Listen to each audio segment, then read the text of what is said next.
kuinuka kutoka mautini. Kuinuka kutoka mautini. Huu ndio ujumbe wetu wa jioni ya leo. Na mauti tunayokwenda kuizungumza sio ile mauti ambayo mtu amekufa na kwenda kuzungumza juu ya mtu aliyekufa huku anatembea. Anapika amekufa. Anauza sokoni amekufa. Anaingia kwenye ndoa amekufa. Hiyo nakwenda kuzungumza kuinuka kutoka mautini. Jina la Bwana libarikiwe. Kitabu cha Ezekieli sura ile ya 37. Tutausoma mstari wa kwanza mpaka mstari ule wa 14. Biblia inasema, mkono wa Bwana ulikuwa juu yangu, naye Bwana akanichukua nje katika roho ya Bwana, akaniweka chini katikati ya bonde, nalo limejaa mifupa.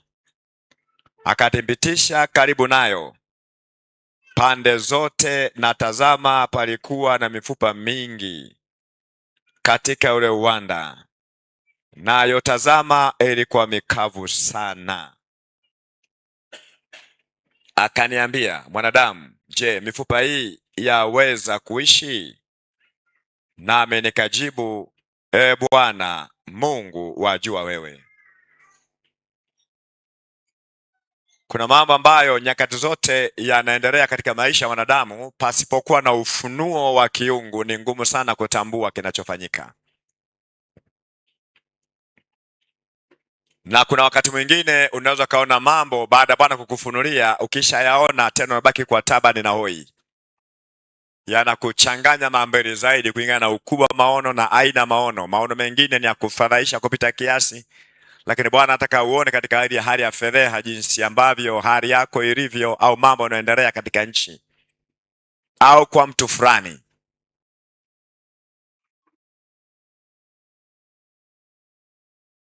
Na lengo anavyotaka uone, anataka uchukue hatua za kimakusudi. Sasa kulingana na ukubwa maono, unaweza kujikuta umefika hatua yamekuchanganya. Nakumbuka nyakati fulani Danieli alikuwa kila kiona maono anaishia kuugua wiki 2 wiki 3. Danieli nabii. Kulingana na ukubwa maono, akiona maono namna kisha yaona namna hii anaanza kuumwa.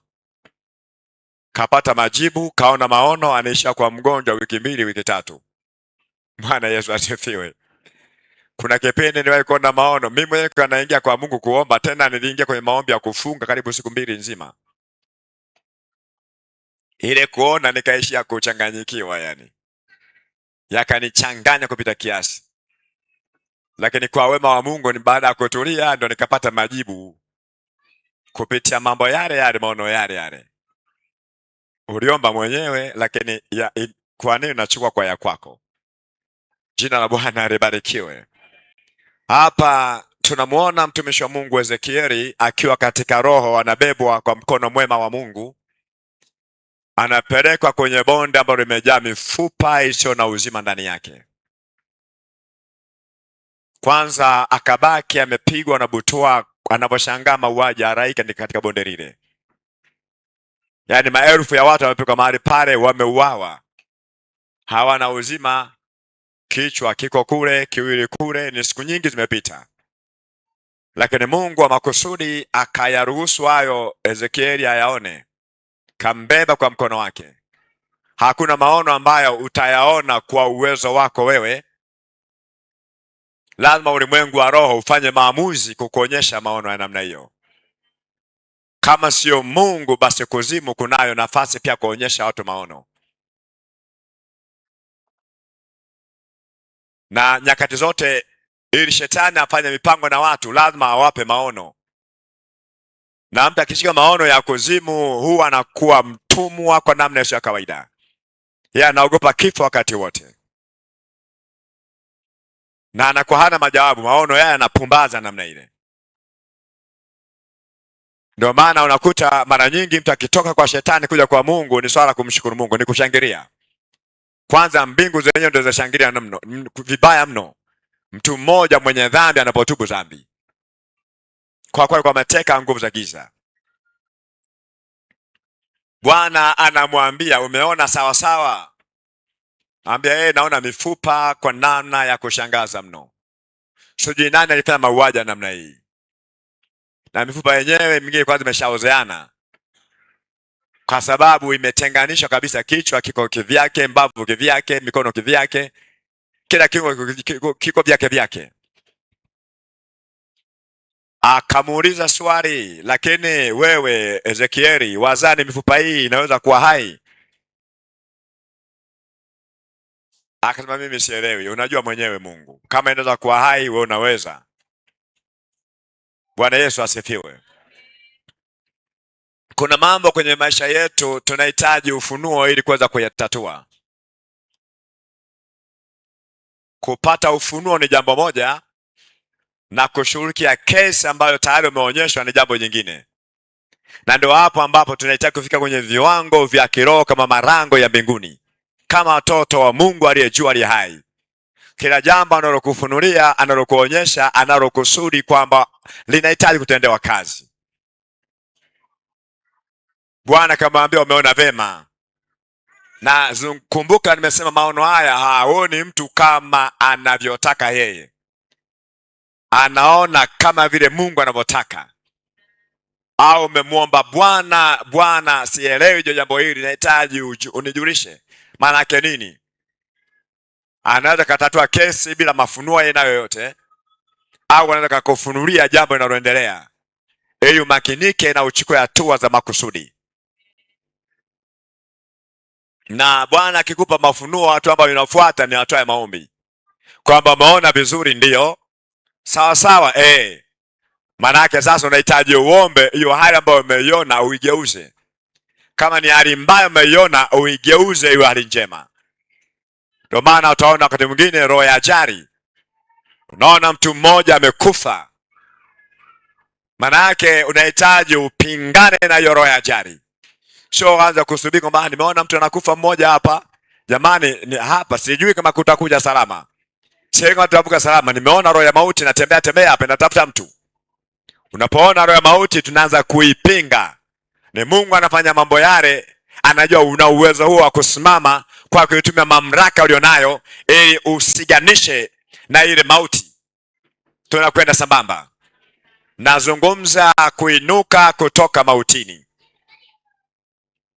Sikiliza mstari ule wa 4. Akaniambia tena, toa unabii juu ya mifupa hii, uiambie, enyi mifupa mikavu, lisikieni neno la Bwana. Bwana Mungu aiambia mifupa hii maneno haya, tazama nitatia pumzi ndani yenu, nanyi mtaishi, nami nitatia mishipa juu yenu, nami nitaleta nyama iwe juu yenu, na kuwafunika ngozi, na kutia pumzi ndani yenu, nanyi mtaishi, nanyi mtajua ya kuwa mimi ndimi Bwana. Basi nikatoa unabii kama nilivyoamuriwa. Hata nilipokuwa nikitoa unabii, palikuwa na mshindo mkuu na tetemeko, na tazama, tetemeko la nchi, na ile mifupa ikasogeleana, mfupa kwa mfupa mwenziwe. Nikatazama, kumbe kulikuwa na mishipa juu yake, nyama ikatokea juu yake, ngozi ikaifunika juu yake, lakini haikuwamo pumzi ndani yake. Jina la Bwana libarikiwe. Bwana anamuuliza yaweza kuwa hai? Akamwambia wajua wewe. Akamwambia iambie mifupa hii sasa. Anampa na maneno ya kutamka. Hata sisi Bwana ametujulisha kwamba ombeni nanyi mtapewa, tafuteni nanyi mtaona, bisheni nanyi mtafunguliwa. Ni maagizo ambayo mbingu imeliagiza kanisa kwamba omba upate, tafuta upokee, gonga hodi ili uone. Ni hatua ile ile Ezekieli anamwambia toa unabii. Ni tendo ambalo linahitaji hiari ya mtu baada ya kuona. Nazungumza kuinuka kutoka mautini. Wakati mipango yako inafishwa na ulimwengu wa giza, mambo yako yanaharibiwa na ulimwengu wa kuzimu, alafu haujui kinachoendelea, lakini ndani unasikia taarifa kwamba lakini ukiomba haya mambo yanaondoka. Yale maamuzi ya kuchukua hatua ya kuomba inaanza kuwa kazi ngumu kupita kiasi. Unapojichelewesha namna ile kukwepa kwenye maombi, na ndivyo unakuza kesi yako, na ndivyo unapotengeneza kipindi kwa kigumu. Bwana Yesu atusaidie. Anamwambia toa unabii juu ya mifupa hii. Kwa lugha nyingine, omba juu ya mifupa hii. Neno toa unabii, unabii ni neno litokalo kwa Mungu, kwenye kinywa cha Mungu, linaingia kwenye moyo wa mtu. Anaanza kutoa neno la Mungu kinywani mwake mwanadamu. Ni neno la Mungu la kuleta ufufuo na uzima. Ndio maana ya maono na mafunuo ambayo Bwana anakupatia, kwamba unahitaji utamke sasa sana vile Bwana alivyokuelekeza. Unapochukua nizamu ya kuanza kutamka neno la Bwana juu ya hali mbovu ambayo inaendelea, ndipo unaanza kuona ufufuo, unaanza kuona matumaini mapya, unaanza kuona kuinuka, unaanza kuona kuachiliwa. Haleluya, haleluya. Nazungumza kuinuka kutoka mautini. Hatujui watu hawa waliuawa wakati gani, lakini Bwana anamchukua mtumishi wake kwenye bonde la mifupa la mauaji haraiki. Anamwambia tazama, Mungu ana jambo lake mahali pale. Ezekieli hajui kinachoendelea. Ndio sana wakati huu ambapo unajikuta umepata ufunuo kwa namna ambayo ukuitegemea.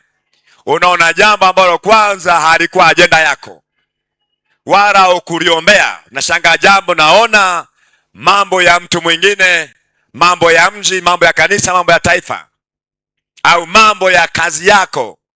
Unajikuta unafunuliwa huko kwenye kazi yako. Unaanza kuona kazi yako jinsi ilivyo.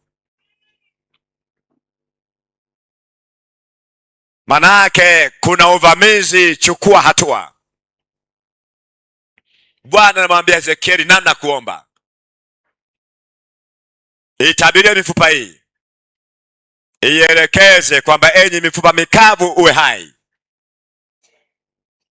nami nitaweka nyama ndani yake, nitaweka mishipa ndani yake, nitaweka na ngozi ndani yake, na itakuwa hai. Akajikuta Ezekieli anaanza kutamka,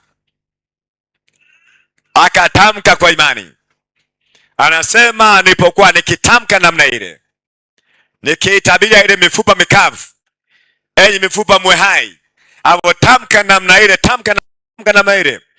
Anasema nilipotazama nikaona bonge la tetemeko na mshindo mkuu wa kawaida. Mfupa mmoja unaosogelea mfupa mwenzake, pana makelele ya kutisha. Mfupa huu unautafuta mfupa wake, unaenda kujipachika namna ile.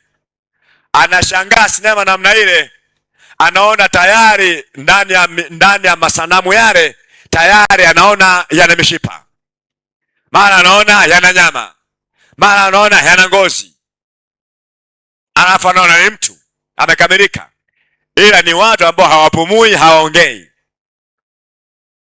Kabaki anashangaa jeshi kubwa namna limesimama, na ufunuo umeisha mahali pale, hakuna kinachoendelea. Bwana kamwejeria tena, na ndio maana ya kuwezeshwa katika roho. Na Roho Mtakatifu kazi yake ndio hizo. Yeye ndio mwenye kujua tunakotoka, tunatoka kwenda, na anafahamu nini cha kufanya, na yeye ndio mwombezi wetu, na anaomba kwa kuugua kusikoweza kutamkika.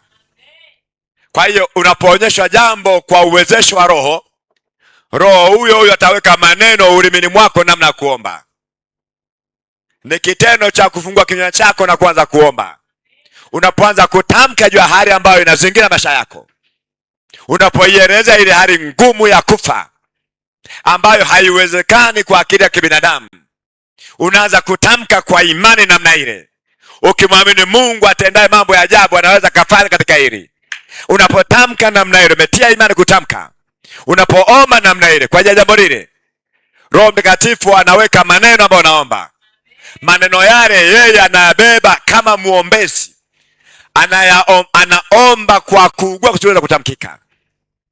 Kwa maana kwenye maombi yako mkaribishe Roho, mwambie Roho na kuhitaji. Bwana Yesu atusaidie. Wiki lijalo nitaanza kufundisha somo la Roho Mtakatifu. Nitalifundisha kwa wiki 2 nzima, na ambaye hajajazwa Roho akajazwe Roho. Bwana Yesu asifiwe. Sasa nimetamka namna hii, kwa hiyo ulimwengu wa roho zinaanza vurugu sasa, vinaanza vita na migogoro. Ametamka atafundisha somo la Roho na watu watajazwa Roho, ataanza kuweka maswara mengine ndani ya moyo wa mtu. Sasa anza kuombea, jama tamanio hayo, uingie katika uhuisho mpya, katika nyakati za kuburudishwa, nyakati za burudani, wakati ambapo utaitishwa kuomba. Kwako kuomba haitakuwa ni mgogoro, utaomba kwa kuwa umeambiwa omba. Bwana Yesu atusaidie. Watu wengi unaambiwa, wanaitwa usiku wa manane, wanaonyeshwa ndoto, na ndoto zile ni ndoto za mabaya, kwa manake ainuke aombe. Kwa sababu ya kutokuwezeshwa na nguvu za Roho, anaishia kulala usingizi tena, anaamka asubuhi anaishimesha kushindwa, kwa sababu kuitumia nafasi ile aliyopewa na Roho namna kuomba. Lakini ukishajazwa Roho namna ile, kwako maombi yatakuwa jambo jepesi mno. Jambo lolote ukiliona la hatari, hautajisahaulisha kulala kuomba. Utakuwa ndio mwanzo wa mapambano ya vita vya rohoni, kwa sababu umeota ndoto mbaya afu umeinuka kumbe ni ndoto. Roho Mtakatifu anakuambia hii sio ndoto. Unaanza kuwasha moto muda huo huo, kwa kuwa tayari Roho Mtakatifu yu ndani yako, ndo aliyekuamsha, ndo amekuonyesha kinachoendelea, kwamba wavamizi wa biashara yako wamekuja, wavamizi wa watoto wako wamekuja, wavamizi wa ndugu yako yule wamekuja, wavamizi wa kanisa wamekuja. Inuka sasa uombe. Haleluya, haleluya. Ndio maana Ezekieli anapobebwa kwenye bonde la mifupa akiwa katika Roho, na kwa sababu amejaa Roho, alipoambiwa tabiri juu ya mifupa mikavu, kwake ilikuwa kesi, ilikuwa ni tendo la kuchukua hatua, kwanza kutamka kile ambacho anaambiwa na Roho. Bwana Yesu akusaidie. Bwana Yesu akuongeze nguvu. Bwana Yesu akuvike uweza. Mwenzako Ezekieli wakati huo huo anapoona maono ya namna ile, Biblia inasema akaanza kutabiri, akaanza kuona matokeo. Nasema na wewe, Bwana anapokuonyesha jambo, unapopata nafasi ya kuinuka, anza kutamka kinyume na yale ambayo yanatisha. Yaeleze mmepotea njia, hapa sio kwenu, na kuapisha kwa jina la Bwana majeshi, kwa jina la Yesu toka, kwa jina la Yesu toka, kwa jina la Yesu, toka we Sambaratika hiyo hali, hautaiona tena. Yesu anamwambia nabii Ezekieli, tabiri. Maana yake omba, inuka, omba kwa ajili hii ambayo unaiona mifupa. Sio taarifa njema. Hili ni kanisa la Mungu na namna hiyo. Hebu omba kwa kanisa la Mungu. Haleluya, haleluya. Nazungumza juu ya kuinuka kutoka mautini. Baada ya kuona watu wamesimama hawana upumzi, hawapumui. Kila kiangalia akisikiza hawapumui. Wapo tu. Sanamu sio sanamu. Akiangalia namna hiyo anamenyika, akichanja namna hii damu zinatoka. Lakini kwa nini hawapumui? Bwana Yesu atusaidie. Sikiliza mstari ule wa 8. Biblia inasema, nikatazama kumbe kulikuwa na mishipa juu yake, na nyama imetokea mara juu yake, na ngozi imeifunika juu yake, lakini haikuwamo pumzi ndani yake. Ndipo akaniambia, tabiri, utabirie upepo, mwanadamu, ukauambia upepo, ukauambie upepo, Bwana Mungu asema hivi, njoo toka pande za pepo 4, pumzi, ukawapuuzie hawa waliouawa wapate kuishi. Basi nikatabiri kama alivyoniamuru, pumzi ikawaingia, wakaishi, wakasimama kwa miguu yao, jeshi kubwa mno. Kisha akaniambia, mwanadamu, mifupa hii ni nyumba yote ya Israeli. Tazama, wao husema, mifupa yetu imekauka, matumaini yetu yametupotea, tumekatiliwa mbali kabisa. Jina la Bwana libarikiwe. Ufunuo unapoisha, tunahitaji ufunuo mpya. Bwana anajua njia yako jinsi ilivyo, kwamba utatoka hapa, kituo chako ni sehemu fulani, na pale ukifika unahitaji uchukue tena nafasi nyingine ya kutoka pale kwenda mahali pengine. Sasa baada ya kuona watu hawana pumzi ndani yake, akasema uambie upepo, tena utabirie upepo, ueleze upepo, utoke pande zote 4 za dunia, uwaijirie hao waingie kwenye pua zao, wapate kuwa hai. Anasema nikatabiri. Hapa anazungumza kwa habari ya kujazwa Roho, kwamba watu hawa wanahitaji kujaa Roho ili waweze kushinda matata na jeuri zote za dunia. Na ndio maana nimezungumza kwamba tutakwenda kujifunza somo la Roho Mtakatifu, tujumjue huyu ni nani, kwa nini Roho Mtakatifu, atanisaidia nini, na kwa nini niwe naye, na nisipokuwa naye hasara yangu iko sehemu gani, faida yake ni nini, kazi zake ni zipi. Tunahitaji kumjua kwa undani ili tuwe na hamu naye ya kutusaidia, kutuombea na kutuongoza kwenye njia na kwenye mapito, kwenye majaribu, kwenye matata, na kutupatia hekima na maarifa. Ana mambo mengi Roho Mtakatifu na kusaidia. Kuna wakati mwingine nakwambia huu ni wakati wa kunyamaza. Sasa hivi unahitaji uende na watu wao kwa namna hii. Atakuelekeza Roho Mtakatifu kwamba huyu mtu ni mtu mgumu sana kutesha naye, lakini pamoja na ugumu wake, huyu nimekupa wewe, hebu safiri naye. Afu nasafiri na mtu mgumu, na Bwana anakusaidia kwa namna ya kawaida. Haleluya, haleluya. Miaka 10 ongezeka kwenye mguso. Mimi ni sehemu ya matokeo chanya. Hapa mambo ni ya kimwili yamekuwa hapa. Tunahitaji mambo ya kiroho. Watu waongozwe na Roho, watu wajazwe Roho. Ezekieli anaambiwa tabiri, waambie upepo. Tabiri kwa Roho Mtakatifu aje awaijirie watu hawa. Ezekieli alipoanza kutabiri namna ile, tunaambia upepo toka kushoto, kulia, yani kusini, kaskazini, mashariki na magharibi. Yani unakwenda, yani ni mchanganyiko, unapishana wenyewe kwa wenyewe. Walioangalia huku pepo na wajaa, walioangalia huku pepo na wajaa, walioangalia huku pepo na wajaa, walioangalia huku pepo na wajaa. Maana ni jeshi kubwa mno. Yani wamekusanyika watu, wengine wameangalia kushoto, wameangalia kusini, wengine wameangalia magharibi, wengine wameangalia kaskazini, wengine wameangalia mashariki. Kwa upepo unatoka pande kuu zote nne, unawaijilia wale watu. Bwana analo jambo la kufanya juu ya maisha ya mtoto wa Mungu.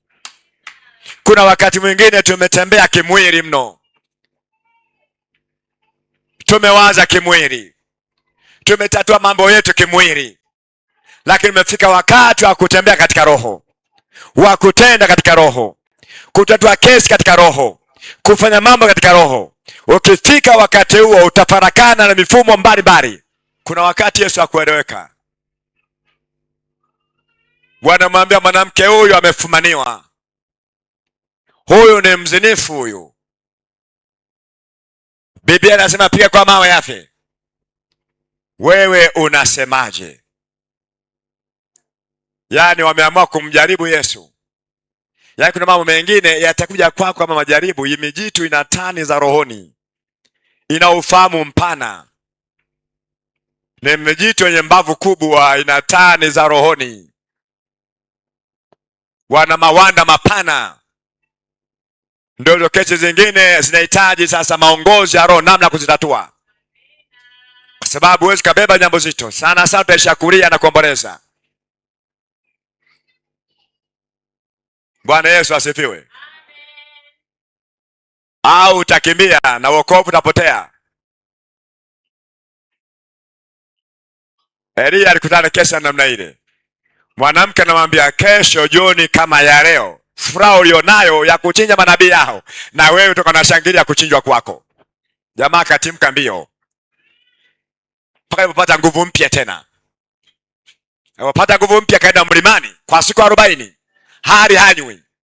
Ndio akana uwezo kusimama kuja kupaka mafuta watu. Kwa hiyo kuna mambo ambayo utakabiliana nako kwenye maisha yako.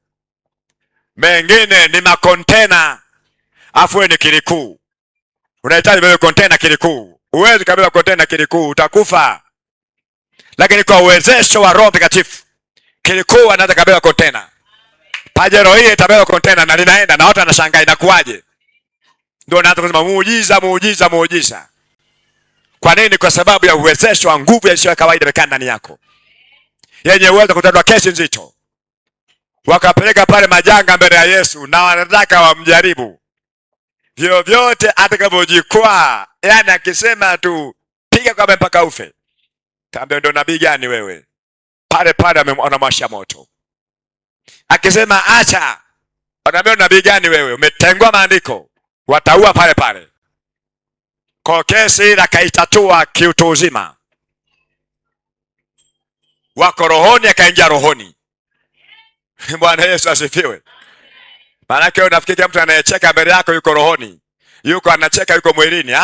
Katoka kwenye madhabahu za giza huko. Anaanza kufanya.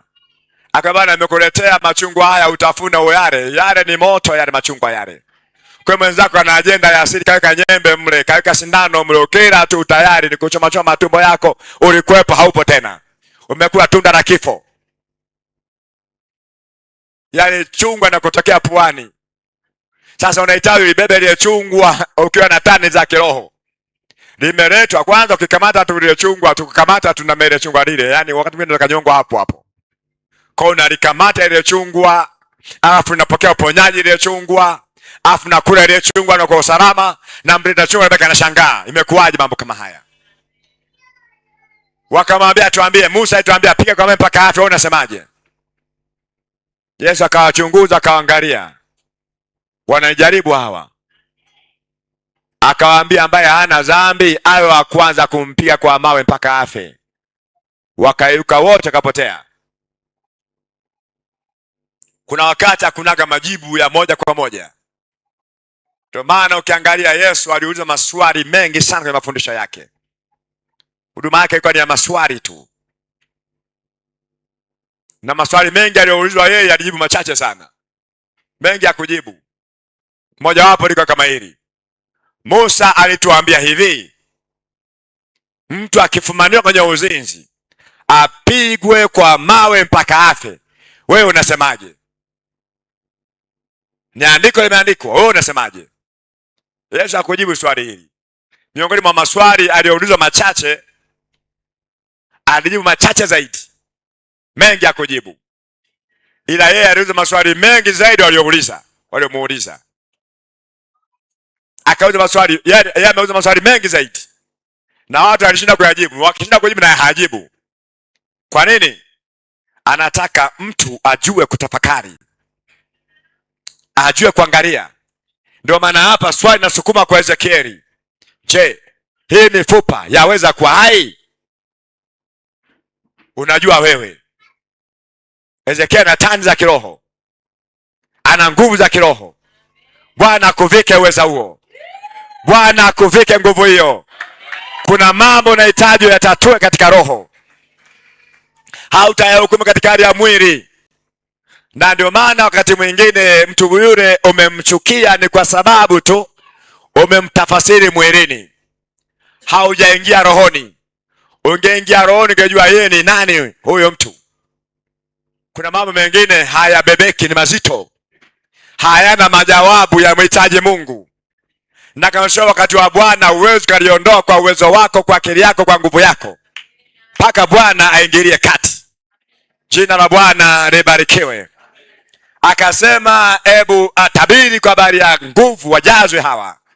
Alipotabiri namna ile, wakajazwa watu wale. Walipojazwa namna ile, Bwana akampa tafsiri ya maono yale, kwamba maono haya ambayo umeyaona na jeshi hili kubwa ambalo limetembea, maana yake ni nini? Sikiliza 11.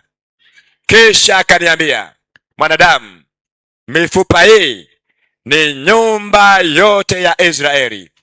Tazama, wao husema, mifupa yetu imekauka, matumaini yetu yametupotea, tumekatiliwa mbali kabisa. Ndiyo manunguniko ya watu kwenye mioyo yao. Wamekuwa kama mifupa mikavu, hakuna chochote kinachoendelea.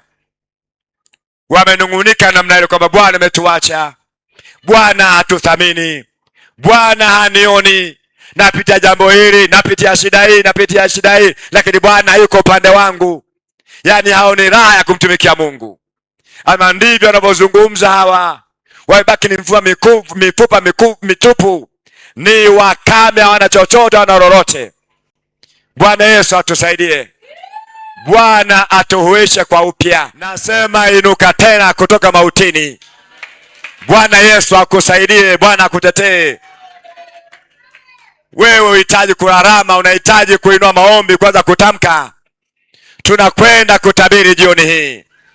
Tunakwenda kutabiri kwa habari ya afya zetu, kwenda kutabiri kwa habari ya uzao, kwenda kutabiri kwa habari ya maisha yetu ya kila siku, ili Bwana afanye jambo jipya. Sikiliza mstari wa 12. Anasema, basi tabiri uambie, Bwana Mungu asema hivi,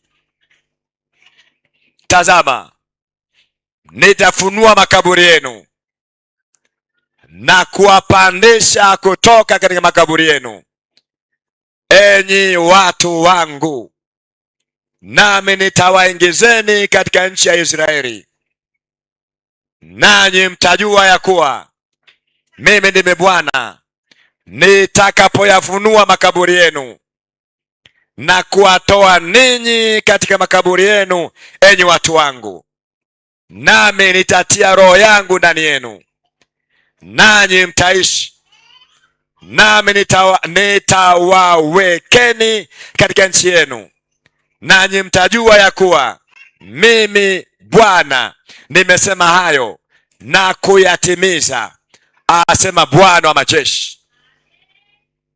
Moyoni mwako kusena hali ya kushindwa, hiyo ni kaburi, hiyo ni mauti. Anasema nitakupandisha, nitakutoa kwenye kaburi ambako umezikwa humo. Yaani mtu yu ngali hai, lakini tayari yuko kaburini. Hilo kaburi ambalo limeshikilia hatima yako lipasuke, Hiyo kaburi livunjike na huyo muuaji asambaratike. Hatakaa juu yako. Bwana yuko upande wetu. Tunachohitaji ni kutabiri. Tunahitaji kutoka mahali pa kiviko, mahali pa kifuniko cha kipepo. Hebu naomba tusome kitabu cha Warumi sura ya 8. Kuna jambo moja nataka uliangalie hapo. Rumi sura ya 8. Tutausoma mstari mmoja ambao umevikwa mavazi ya kipepo. Ni mstari ule wa 36. Mstari huu unasema, kama ilivyoandikwa ya kwamba kwa ajili yako tunauawa mchana kutwa, tumehesabiwa kuwa kondoo, tumehesabiwa kuwa kama kondoo wa kuchinjwa.